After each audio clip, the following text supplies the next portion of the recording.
और इस वक्त हमारे साथ धनंजय गिरी सीधा, क्योंकि पहला सवाल आपसे, आज तो सभी की नजर आप पर ही है। चाय पार्टी के लिए फोन पहुंचने शुरू हो गए हैं जो संभावित मंत्री हैं जो आज शपथ लेने वाले हैं, लेकिन विपक्ष कह रहा है उन्हें न्योता मिले या ना मिले। ममता बनर्जी तो साफ तौर से कह रही है मिले या ना मिले मैं तो नहीं पहुंचने वाली हूं। वो तो सीधा कह रहे हैं कि भाई ये गैर संवैधानिक सरकार बनने जा रही है। पूजा जी, आज देश शपथ ले रहा है।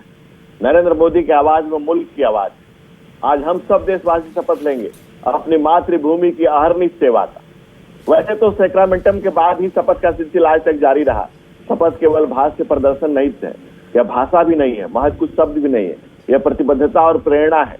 नरेंद्र मोदी जैसा प्रभावी नेता न केवल भारत बल्कि देश दुनिया के लिए भी आवश्यक है। मोदी अंतर्जालों की संबंध दुनिया में अंतर संबंधों का आख्यान है।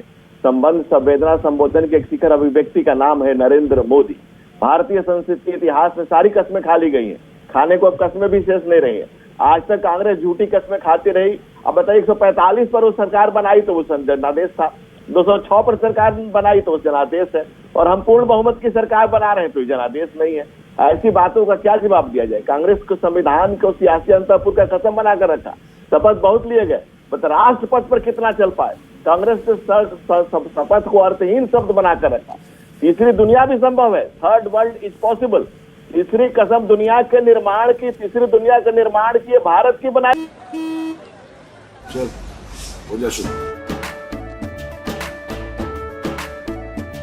केसरिया से मन जोगी हुआ रे, दिल झूमे देखो पतवारा हुआ रे, दिल झूमे देखो पतवारा हुआ रे। हर पल मनाओ केसरी त्योहार। विमल, बोलो जुबान केसरी। दुनिया होगी जहां शांति, सद्भाव, समृद्धि और समरसता होगी। नरेंद्र मोदी के नेतृत्व में नेशन ही नहीं, पूरी दुनिया, पूरा वैश्विक वर्ल्ड आज कह रहा है कि हाँ, नरेंद्र मोदी 62 के बाद जो देश ने मैंडेट दिया है, वो देश की जनता ने, जनता को कदमों में सर झुकाकर हम जनता का धन्यवाद देते हैं जिसने 62 के बाद इतना बड़ा मैंडेट दिया है। और एनडीए की तीसरी बार सरकार बनने जा रही है। कुछ लोग सत्ता का गम खा रहे हैं, हम कसम खा रहे हैं। ठीक है, मैं आ रही हूँ आपके पास। राजीव कुछ कहना चाह रहे हैं?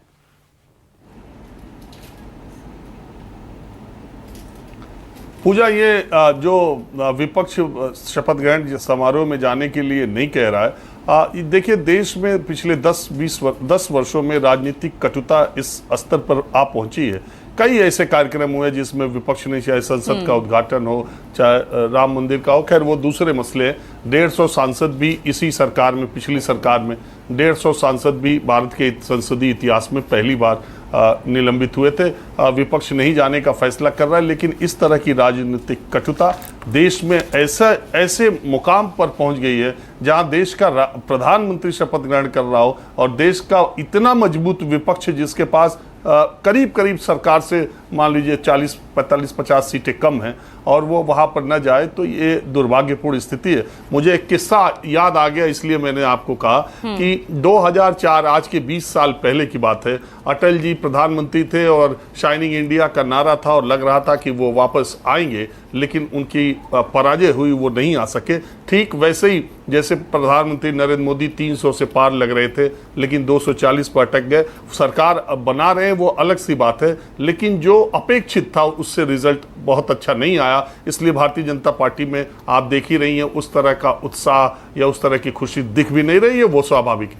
तो मैं किस्सा ये बता रहा हूँ, सीपीएम के आज के महासचिव सीताराम येचुरी उस किस्से को याद करके बहुत खुश भी होते हैं कि अटल जी चुनाव हारने के बाद मनमोहन सिंह के शपथ ग्रहण समारोह के समय अटल जी अगली लाइन में बैठे हुए थे। उस समय अटल जी के समय कम्युनिस्ट बहुत कमजोर हो गए थे, तो सीपीएम समेत सारे कम्युनिस्टों के बल पर मनमोहन सिंह सरकार ले रहे थे। करीब 59-60 वामपंथी का सांसद जीत के आए थे। तो अटल जी वहाँ राष्ट्रपति भवन के शपथ समारोह में थे, मनमोहन सिंह का शपथ ग्रहण होना था।